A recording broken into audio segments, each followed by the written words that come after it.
Hey friends, how's it going? Happy Tuesday to you. And if you're joining us on the replay, happy replay to you as well. We're live and excited to welcome you to today's live level up conversation.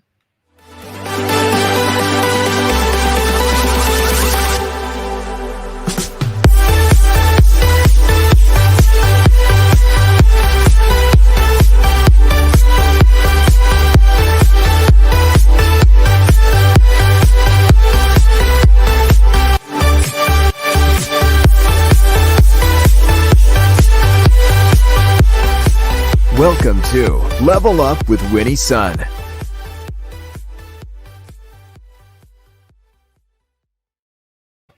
Well, hello friends. I'm your host, Winnie Sun. You're a Forbes contributor, CNBC council member, and award-winning financial pro here to keep you on top of relevant, trending business news. But more importantly, you're part of today's discussion, and we're going to be monitoring and sharing audience feedback throughout the show. So thanks so much for being here. Today, we are definitely in for a treat because there's something that you probably have heard me talk about, and that is travel. We're doing this series here. I'd love to talk about where you're going, what places I've been to, and of course, trends in the travel industry. So this is going to be a series of programs we have planned on the topic. Now let's talk about how the market closed today, because it was actually pretty good. In fact, there's a triple update. The Dow closed up 54 points. The NASDAQ, though, up 120 points. For those of you who are tech investors, you probably welcome that news. The S&P also ended up 18 points. Now, if you remember, though, I want to talk about this a little bit. Last October, U.S. authorities replaced the pandemic ban on cruise travel with a conditional sailing order, which provided safety guidelines for cruise companies to sail guests from U.S. ports. Now, this required cruise ships to sail without at least 95% of the people on the boat needed to be vaccinated, and they needed to perform a test cruise to demonstrate safety procedures. Now, this was set to expire on November 1st, earlier this month, and after a few updates, the CDC has extended this order through January 15th. Now, also, as you remember, the cruise industry has said that they're trying very hard to make this work. In fact, the Royal Caribbean Group and Norwegian have even worked with, the very popular Scott Gottlieb, who is the former commissioner for the U.S. the Food and Drug Administration, FDA, implementing more safety strategies. Now, how big is this industry? From a financial standpoint, how does this impact the U.S. economy? Well, cruising contributed to over $55 billion to the American economy in 2019, just before the pandemic. It was actually up quite a bit, over 5% from 2018. This is according to a report by Cruise Lines International Association. But they also estimated, because of what's happened with the pandemic and the temporary suspension of cruising in the U.S., that actually they expected that to have a loss of $32 billion in economic activity, and a loss of over 250,000 American jobs as well. So if you've ever ridden a cruise, and I have, you may have wondered, is cruising back? And is it time to book your next trip, right? There's a lot of places we want to go to, and we're all really trying to get back to that new normal. Well, today we're in for a treat, because joining me today is Hugo Martin, veteran journalist, staff reporter at the Los Angeles Times. He covers the travel and tourism industries for the business sections. Hugo, welcome to the show. How are you? Hey, good, Winnie. Hi, thanks for having me. Well, thank you for your time and for being here. You and I have many mutual friends, and I know we even got a chance very briefly I see each other at Good Day LA not too long ago, but I love to learn about you. And maybe let's start with this, because, I'm sure through the years, many people have said you have the best job. And so I think many people are watching this and saying, how did Hugo, have you been traveling since you were 3? Have you been writing since you were 5? Tell us sort of the backstory of how you came to be in the role that you're in today. It really started in college. I got into the school paper in college, and I loved it so much that when I graduated, I went out looking for internships, and I landed one at the LA Times. And I've been there ever since. I've been bounced around at the paper covering police, crime, courts, politics, you name it. And at one point, a few years ago, they opened up a section called Outdoors, which was all about hiking and biking and kayaking and things like that, which I love to do. So I was able to get a position in the outdoors section, writing about all the things that I love. And that was just so great. Unfortunately, that section didn't do so well financially, and they eventually killed it. And I just sort of got bumped over to the travel section. And I wrote about the same things, hiking and biking. I was sort of the outdoor adventure writer for the travel section, going to places like Utah and rock climbing in Vegas and, mountain biking in El Paso and all these sort of things. And then eventually, the travel section sort of shrunk in size, and I was offered sort of a move over to the business section where I could continue writing about travel and all the things I love, but from a travel perspective. So that's what I've been doing for the past 10 years or so. Not doing a whole lot of mountain biking or hiking or things like that, but, writing about the business side of that. Tourism and theme parks and airlines and hotels and cruise lines. So that's what Well, and you know what? I gotta tell you, I still agree. I still think you have like the best job, and I know you help so many people. And I gotta say, I've been following your work for some time, and that's actually why you're here today. Because I was reading one of your recent articles. I thought, wow, this is really important information. This is something that we definitely should share on the show. I want to say a quick welcome. I see a lot of our friends joining. Seeing Gabe from LinkedIn Live. I see Vicky on Facebook Live. I see Sadiq also joining us. I see many of you on YouTube. Thank you so much, Modern Mom. Thank you so much, all of you, for being here. We see your comments. And if you have any comments or questions for Hugo, feel free to jot them in. We'll try to include you into the discussion as well. So thank you so much for tuning in. And Vicky is right. Yeah, amazing story, Hugo. I think Vicky, maybe you could find something like this in the UK, Vicky, and you haven't been on a cruise, but maybe this will give you some information on what that would look like. Because, I wasn't sure if cruising was for me. I'll be honest with you. My parents have been cruising, but of course I thought, well, maybe when I get older. But then when I had kids, we did do some cruising. We went on a Disney cruise. One of my colleagues says, Winnie, it'll change your life. And sure enough, it changed my life. It was one of the easiest ways to travel with young children. And to this day, I will say all through the pandemic, my kids have been saying they want to go back on a Disney cruise.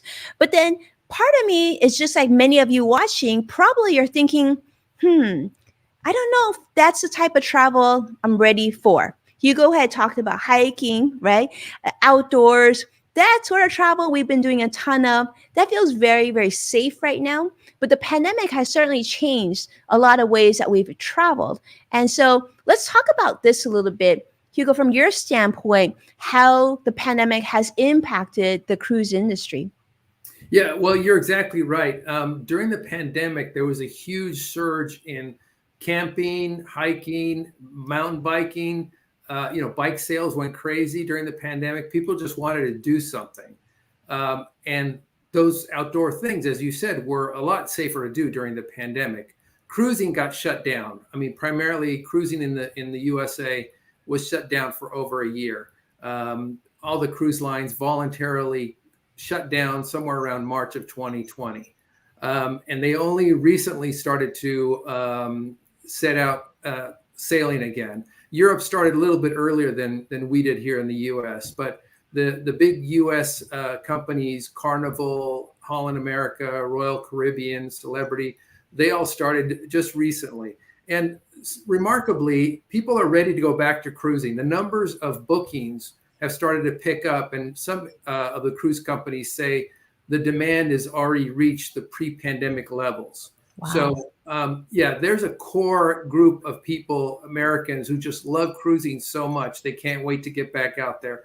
And they just don't seem to be too worried about the coronavirus, by the fact that the demand is so high still. Yeah, so interesting. And I know you recently toured a cruise ship, didn't you?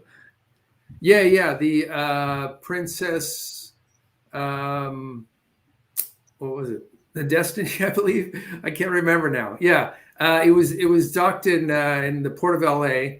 and it was just about to start its maiden cruise from Los Angeles. How exciting. Well, it is fun. Typically if there were no pandemic, cruising is really, really fun. Everything's sort of included. I know Vicky is saying she's never been on a cruise. Gabe's also saying that, he's asking, has the travel industry recovered? I'm interested in transitioning into a career in the travel and hospitality industry.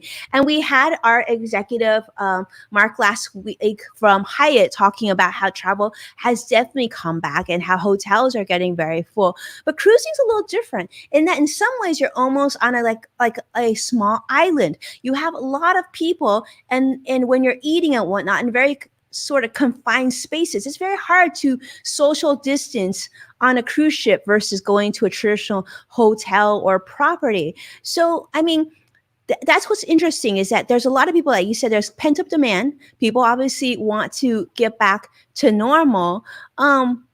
But like you said, COVID, I would think should make you pause, but it hasn't. Are there certain things to consider? I mean, for passengers who are interested in going on, or maybe they've been invited by their friends or family members to get back into cruising, and they have some hesitation. And I think this was really interesting, Hugo. You had written about that. Is it difficult for former passengers, right? Who, let's say you go on a cruise and you do catch COVID. I guess one of the things I read in the article that I thought was really interesting is it difficult to press charges or sue for damages or health or issues like that? Yeah, that was the point of my story, is that suing a cruise line is very difficult. It's much more difficult than suing a regular business on land here in the U.S. Primarily because of jurisdictional reasons. I mean, you're out at sea. There's, all these issues with jurisdiction. I mean, who's in charge out there?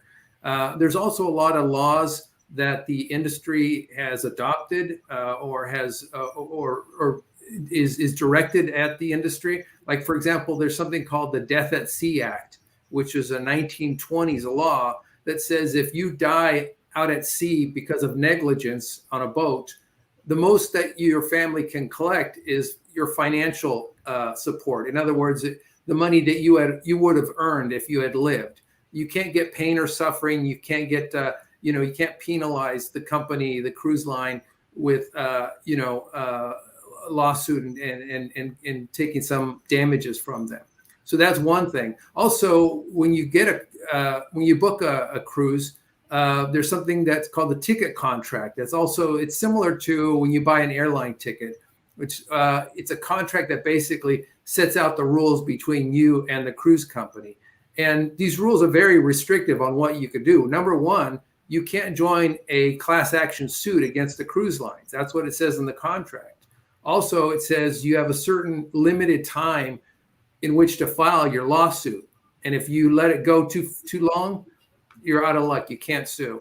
It also says you have to sue in a particular courtroom, depending on what cruise company you are suing. For example, if you want to sue Princess Cruise Line, you have to file your lawsuit in Los Angeles. If you want to sue Carnival, you have to sue in Miami. It doesn't matter where you live. That's where you have to sue. So there's a whole bunch of these sort of limitations on the passenger to try to get some sort of damages out of the cruise companies. So yeah, if you get on a cruise line and you get sick, you're very limited in what you could extract from the cruise company if you feel like they've been negligent, that they didn't do their job in keeping you safe.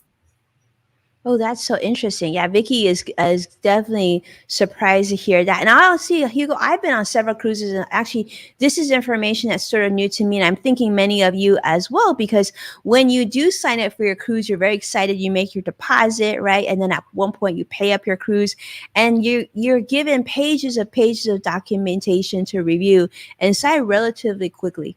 And so oftentimes, right, we don't go through these contracts line item by line item and highlight the things that are more critical. But it's something to keep in mind. I think because of the pandemic, it's also taught us the importance of really factoring these things in. I mean, I don't think, Hugo, we would have had this in-depth discussion about the legal ramifications of one of our loved ones got ill on the cruise, because sometimes in the past, right, people might get stomach poisoning, right? But it wasn't to this degree where you have so many people that have contracted COVID, and these sort of issues have come up. So this is probably something new. I mean, in your years of doing this, how has it been for you? What are you hearing from people who are interested in cruising? Are you still hearing that from the people that you're meeting? Are they still excited about going on, or do you feel like it's just because they're just been home for so long, they just want to get back on the boat? Yeah, I think that's part of it, is people wanting to get out, just do something that they've been locked up for a year. The interesting thing about cruise companies is, before the pandemic, there was a lot of concern also about crimes that take place on a cruise ship. Obviously, there are no police out there, patrolling the cruise line. There's cruise employees. So if there's a crime that happens to, involve a cruise employee, well, they're the enforcers of the law out there, and they're also the witnesses. And in some cases, they might be the suspects. Sometimes cruise companies have been accused of not reporting crimes. This is a whole big issue about, how cruise companies deal with crimes that take place out at sea. So that's always been an issue. And now that, coronavirus has come about, now the issue is, getting sick at sea. And that this is nothing new. There's been outbreaks on cruise ships in the past, norovirus and other things, people getting sick from maybe someone, some food or something that was served. Mm-hmm. And next thing you know, everybody on the ship is sick. So that's nothing new. But the coronavirus does add this new wrinkle that makes it a little more worrisome and make people think twice about, getting on a cruise ship. But you're right. There's huge pent up demand, and there's people that are just saying, I'll take my chances. I'm going. The good news is that almost all of the major cruise lines are now, requiring a lot of health protocols. I mean, obviously, everybody has to be vaccinated to go on these cruise ships. And when I toured this particular cruise ship, not only that, they did the, the temperature on your head and make sure you're not running a fever. You have to wear a mask all the time. There's certain places where you have to keep social distance. In elevators, you have to wear a mask. They've also done away with certain things like the buffet table, where everybody would, grab around the buffet and feed themselves. That's no longer happening on most cruises. Nightclubs and dancing and all that sort of thing is very limited on cruise ships, just to try to eliminate that risk. But then Hugo, how do they deal with things like, we know, like a lot of these cruise ships, right, they have very elaborate setups for like dinner and lunch, where you have a lot of people in a confined space. Because the boat can only, the boat is only so big. It's not like it's that easy to have, just small groups of people eating at any given time. And we've been taught that now with the coronavirus, when you go on a plane, if you need to eat, one of the best things you can do is wait about 30 minutes after everybody's eaten, put their mask back on, and then you could take your mask out, and then you could sit more safely eat. How would you do that on a cruise ship? Well, the thing that I was told when I took a tour of the cruise ship is what they're trying to do is require reservations for dinner. And in that way, they'll sort of reduce the sort of crowding around, dinner time and lunchtime and whenever it's time to eat. So you'd basically book it on your phone, or they give you a particular app, and you'd say, this is the time I'm going to eat. And that way they could limit how many people are gathering around for a particular meal. I mean, there's only so much you could do. There's places where people are going to congregate, and there's nothing you could do except everybody has to wear masks and try to social distance as best they can.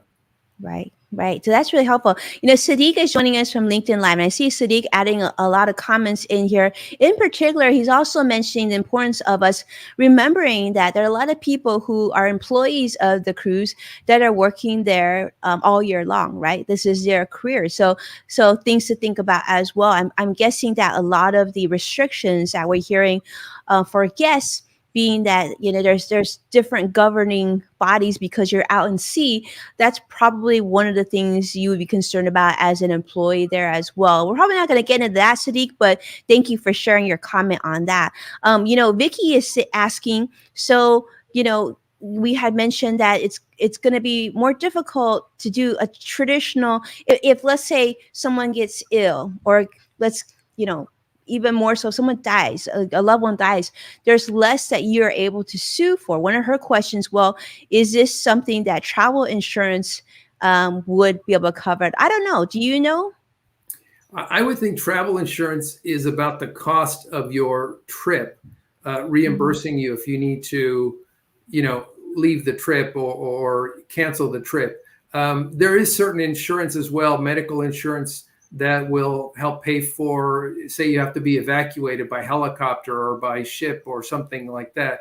There is insurance for that as well. Pretty much for any sort of circumstance like that. But as far as getting ill or actually dying because you got sick on a cruise ship, I don't know that there's insurance for that, particularly specifically for that situation.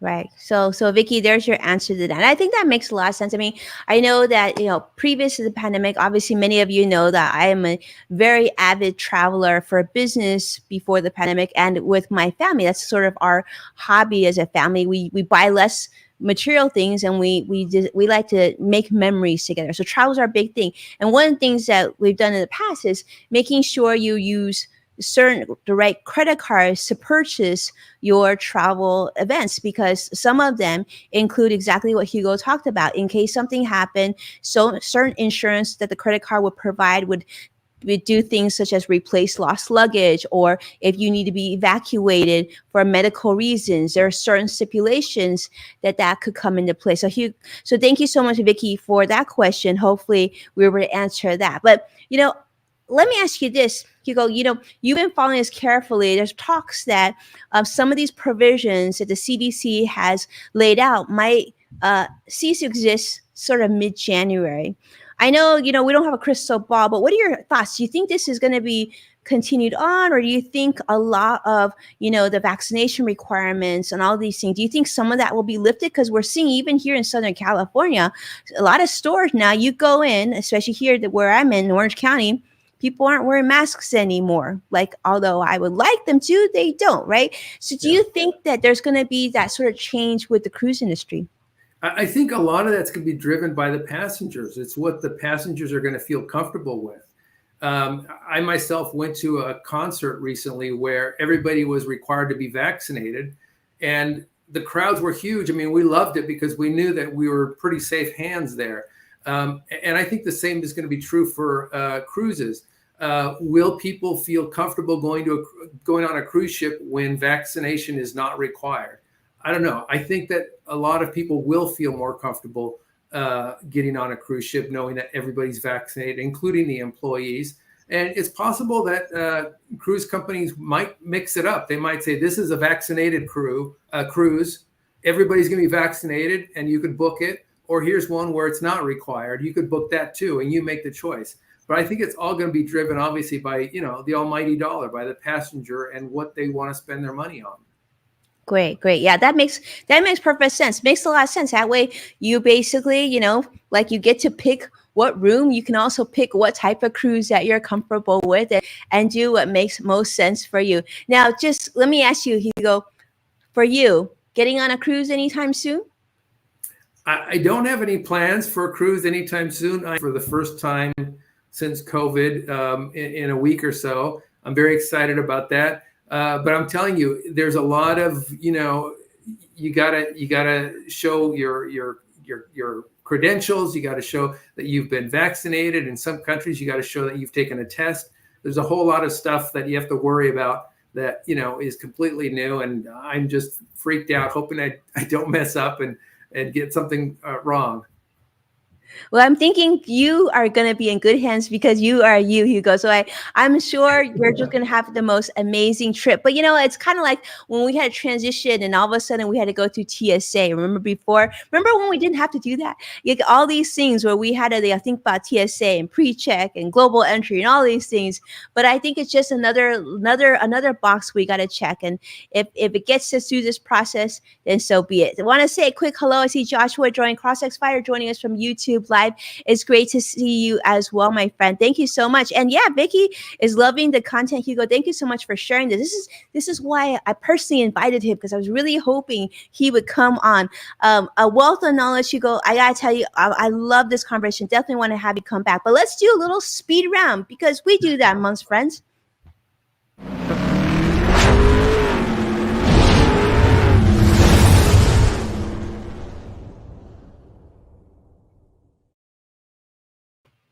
Okay, Joshua, I know you love speed round, and this one's really special.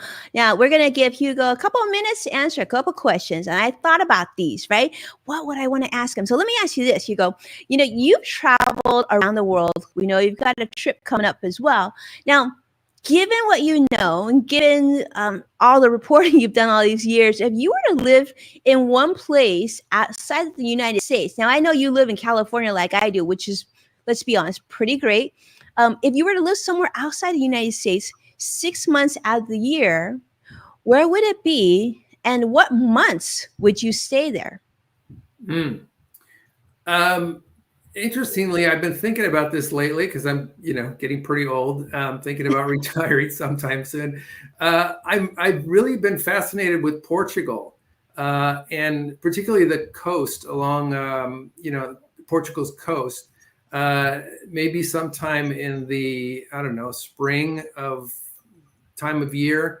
It's so beautiful. I was there briefly when I was in college, just barely for like a weekend, but I'm fascinated by it. And so my choice would be maybe try Portugal, the coast, somewhere along the beach, some little quaint cabin, and just while away the days drinking wine and reading. That sounds marvelous. That sounds marvelous. By the way, Tim is joining us from Facebook Live, Hugo, and he says that you look 21. So you know what, Tim? We love you. You're just the nicest. Thank you so much for saying that. Thanks, yeah, I agree. And I gotta tell you, Hugo's kind of a newer friend for me. I know a lot of his old friends and his colleagues from the LA Times are my long time friends. And I just feel like there's some magic juice at the LA Times. Like everyone looks so young. Yeah, it's an amazing thing. Yeah, Vicky's laughing. Yeah, it's true. You'll have to check them out. Facebook Live. See you, Vicky. Thank you so much. All right. Second question. Now, I thought of you, many of you. I thought of you, Tim, and Vicky, and so many of you, Sadiq, for this question. And this is, Hugo, you've interviewed countless people in your impressive career. Is there someone that you've always wished that you could interview? And who would it be? And of course, if you only had 1 hour to spend with them, what are 2 questions that you would want to make sure that you got a chance to ask? Well, that's funny. Most people would probably say some intellectual, somebody, Abraham Lincoln or Mahatma Gandhi or something like that. I'm a huge Bruce Springsteen fan. I got to tell you, I've listened to his music for my entire life, and I've read his autobiography, and I've watched concerts, and so I would pick Bruce. I know he's not, an Abraham Lincoln or someone like that, but I'm fascinated by the guy. I'm fascinated by his music, in particular his lyrics. I would ask him about his lyrics, what inspires him, who inspires him, which songs, were brought out by what personal, tragedies or personal triumphs. I'd ask him about particular songs that I really love and how he came about with those songs, and particularly the lyrics. I love that. Well, let me ask you this, Hugo. So when you hear Bruce Springsteen play, do you get up off the sofa and do you go and get moving? Yeah, as long as no one's around. I don't want to embarrass myself. I wanted people to think I'm a veteran journalist, a mature person. But yeah, when no one's around, sure, I do my Springsteen impersonation. Yeah, I can see Springsteen in Portugal. I mean, in the spring. That sounds pretty cool. That sounds like a very good formula. I feel like you're gonna have to share video of this at some point, I got to because tell you, not to interrupt, but I did run into Bruce Springsteen in a bar years ago, and I was just so nervous. All I could say to him was, "I love your work," and then I just sort of went back to my seat. you weren't like, I'm a journalist at the Los Angeles Times. I would love. No, I was so nervous and scared. I just said, I love what you do. And I left them alone. What did he say? Did he say anything? He just said, thank you. Just, thanks. That's awesome. Went back to his drink. Now, if you could do it again, what would you do this time? Yeah, I would probably think of some witty question to get him to talk and, ask him about a particular song and then maybe buy him a beer. And that'd be awesome. Hoping that he'd let me sit down and talk to him. Yeah, I hope he's with nobody else and it's just you. Yeah. I love it. Well, thank you so much for your time and sharing your wisdom and so much knowledge. I think for those of you who maybe are watching, maybe even thinking about booking a cruise or your next grand vacation, food for thought. I don't know that it's necessarily going to completely change your booking decision, but I always think an educated traveler is always more. It's so much better to go in knowing what you have to do and how to prepare and the situations that you're in. So Hugo, thank you so much. Tim is saying, yeah, an amazing guest. I know he is amazing, right? Of course he is. So thank you, Hugo. You are truly amazing. And for those people who are looking to learn more about you and, of course, the work that you do, what's a good place for people to follow you at? Well, I urge you to get a subscription to the Los Angeles Times, and you could read my work there. But if not that, go to Twitter, and my handle is @Hugo Martin. Easy to remember. And I post all my stories on Twitter. So if you follow me on Twitter, you'll see whatever, and some silly stuff that I post as well. But my stories will all be posted there. Oh, yeah, you're going to see lots of stories. It's really great stuff. I actually say, Hugo, you should actually post your new pet bunny on your Twitter feed too, because that bunny is so cute. But I got to tell you, for my friends who are watching, I recently signed up for Twitter Blue.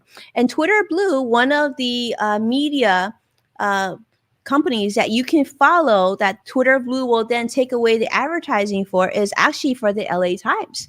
So if I'm a long time, my dad's been subscribing to the LA Times since I was probably still in diapers. And so we're big LA Times fans. So many of my clients work there. So yes, absolutely. If you get a chance, follow the great paper of the LA Times here in Los Angeles. And if you're on Twitter, you can definitely follow a lot of content. Thank you so much, my friend, for doing all that you do and sharing the knowledge that you have so freely and so kindly. We would love to have you back. Maybe next time you'll even get a chance to join us for Portugal, I hope. But if I don't talk to you before, have an amazing vacation. Thank you. Thanks for having me, Winnie. I appreciate it.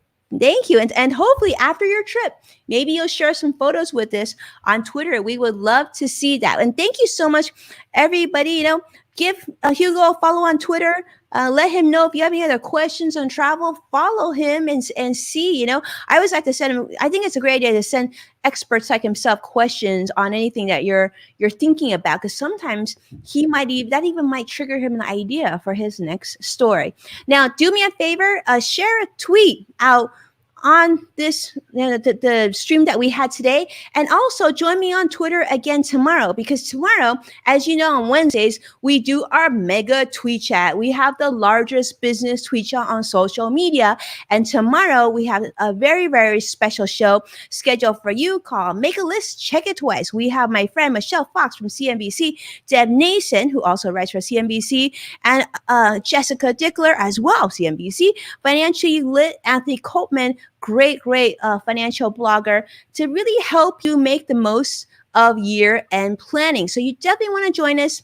That'll be 11 a.m. Pacific or 2 p.m. Eastern, depending on which coast you're joining us from. You can join us in those sweatpants. You absolutely can. Jump on Twitter, follow #WinnieSun, and join in the conversations. And, we would love to see you make some new friends, right? So thank you so much, my friends.